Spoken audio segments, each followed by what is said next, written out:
So hello guys, good morning guys. Guys, so ito na guys, malakas ng hangin guys, tapos umuulan na guys. Dito ako sa aking farm guys, tinitignan ko guys sa aking mga farm guys kung o baka ano ba, baka ano to sa hangin ba, baka malamban ako mga farm okra guys ba. Kaya nga ako lagyan ko sila ng ako silang higtan para di sila makabuhi.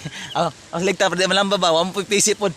So karon guys, naman yung mga bunga ni akong okra guys, something like that, 2 many more naman akong bunga sa okra guys, meron na mga malaki, So now guys, so ang yung malalaki lang ng aking ano guys, ang aking kukunin guys, kay para in case para ba, nga kung malamba na ni akong okra dire ba, at least nakuha na ako ang mga dagko. So muna guys, so karon guys, so ito na ko sa aking garden guys, so kuhain ko muna yung ano guys.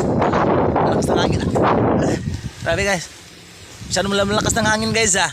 So ito yung okra guys. Ito guys. Ito yung malaki. Yung malalaki lang kukunin ko guys. So okay. So ngayon guys. So basta guys. Ano guys kukunin ko muna itong okra to guys. So sige guys. Kukunin ko muna to guys. Bye.